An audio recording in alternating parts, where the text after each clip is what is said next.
Masaya malamig kasi yung coffee ko kasi masarap kapag malamig. So wala lang. Hey guys, good morning. So early tayo nagising, so early tayo maglilibot. Dahil kahapon, hindi ako nakapaglibot-libot, napagod ako sa paglalaba. Naglaba ako whole day. Laban ko yung mga damit namin. Sino ako napaglibot?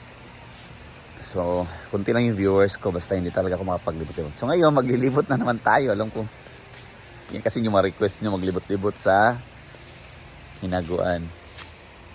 Mamaya-maya is magtutupi tayo ng mga damit since na dry na siya kahapon sa paglalaba ko. Saka mag-impake ako later dahil bukas alis kami. Meron kaming gathering sa simbahan. Si Ansing, siya talagang una nagigising para maglinis-linis. Good morning, sabi? Good morning! Kay, ayaw pang kaulit. Good morning ulit. Good morning man. Good morning. Yeah. Okay na? Morning.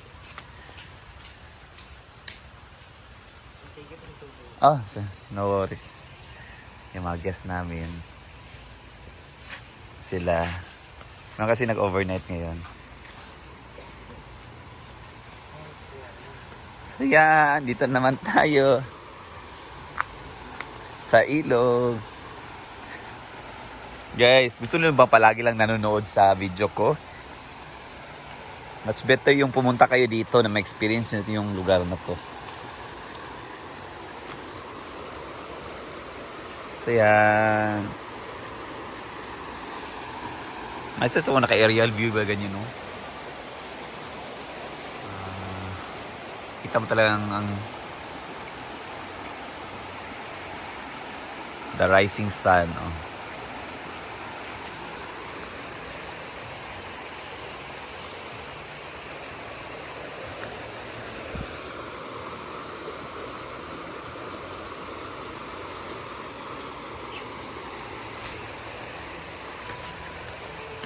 Well, nagkakape-kape.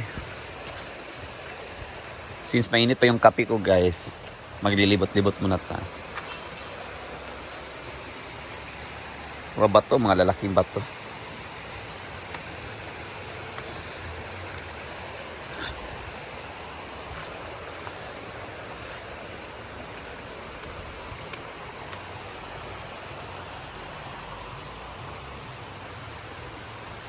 Puno na yung tangke. Actually guys, pinapapuno namin yung tangke para yun kasi yung ginagamit na pangligo sa pool at panghugas. Yung source ng tangke is source din ng swimming pool. So, kung napapapuno kami ng tangke, meaning na off yung swimming pool. So, sabihin ko muna yung staff namin na puno na yung tangke para mapatubigan yung pool. Yan.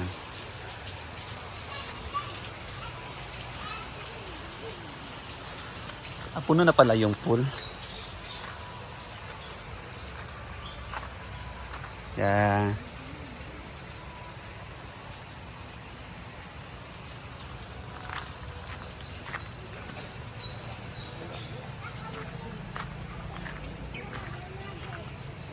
Meron na naliligo dito. Doon din may nagtitent doon. Overnight yan sila. Dala na sila ng mga lutuan nila. Breakfast.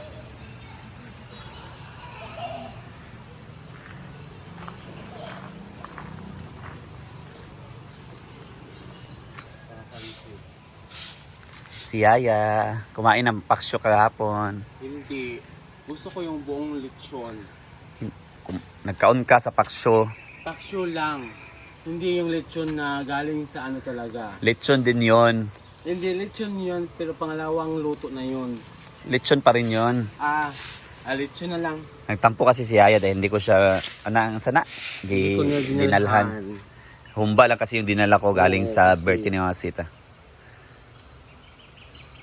Pagsulti. Pagsulti. Ha? Dili ra ba akong birthday? Kamasit. Na may ulo pa dito sa kwan. Shh. Shh. Puno na. Pagas ito, be. Di ko kabalon sa pagpagas.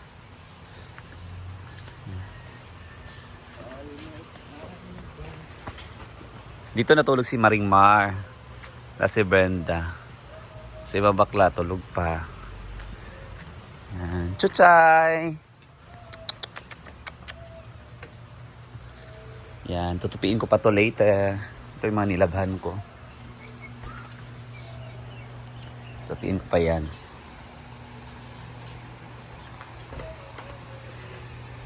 Nagkakapi kami ni Ansing.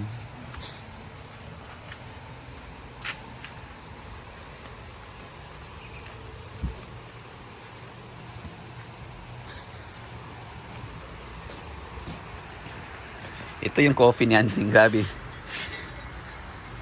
Alam nyo ba si Ansing yung timpla ni super tamis as in. Ako naman, ito yung coffee ko. Masarap mag coffee. Gilid ng ilog. Yan.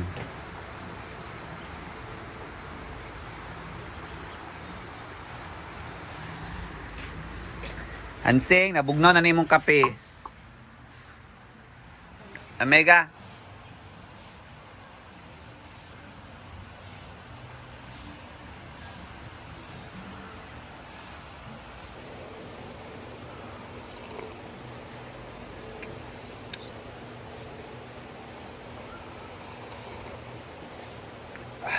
Nabugnaw na akong kape.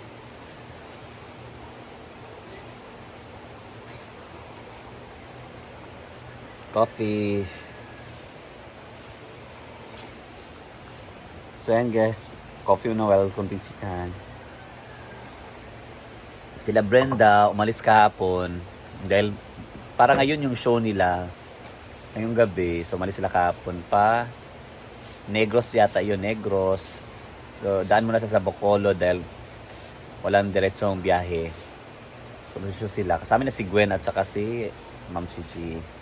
Sana isasama yata si Britney para mag-assist. Kaso, mahal ng ticket dahil nga, yung gasolina. So, sila lang talaga tatlo. So, doon. At, I think, uwi na si Brenda sa 25. Flight niya pabalik 25. April 25. Then, didiretso naman siya sa another rocket na naman dito sa Cagayan de Oro.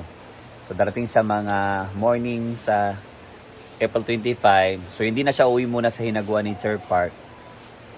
Dahil baka pabalik-balik na naman siya sa kanila. So, mag-stay muna siya doon sa friend namin na may-ari ng hotel. So, doon muna siya mag-stay. Then, diretso na siya paggabi. Hosting na siya sa SM. Parang sa SM yata yun. So, diretso yung racket niya. So, yun. So, yung tao lang sa Hinaguan, parang si Ansing na at saka si J4. Dahil sa 25 din, alis si Brit na si Melmar. Dahil may tour namin sila sa pickleball doon sa kanilang barangay. So, wala dito. Ako naman, alis ko ako bukas. Kasi sabi ko nga, may youth gathering kami. 24, 25, 26, somewhere sa Hingoog City.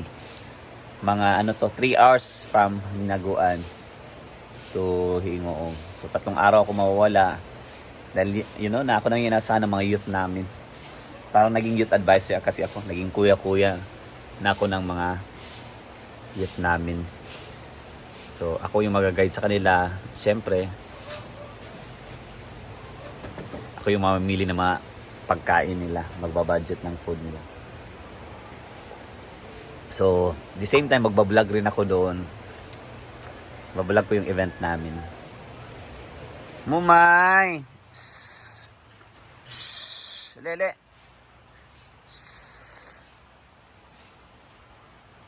Snow. Si Snow, nakita lang namin yan dito. Pinakain namin. Si Mumay, the snub Persian cat. Psst, Snow. Ito si Mumay, snub namo nga pusa.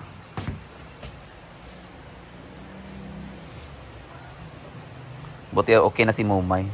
Namayat to last time. Snow. Psst. Snow. Snow. Psst.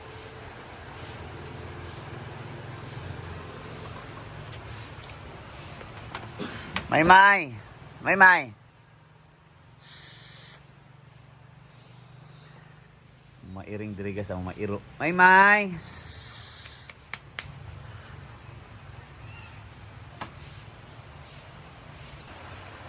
Hansing, imong kape ba? Bugnaw na. Si Hansing, nanilhiga pa dito. Yang kape diri na.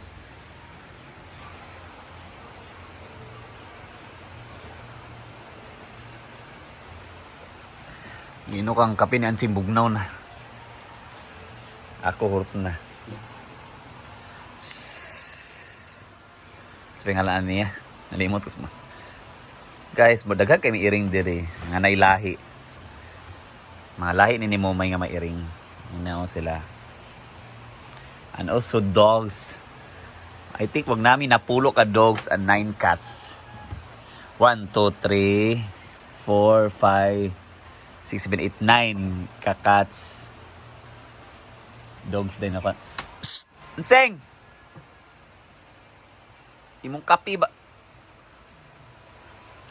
Bugna ng kape ni Ansing.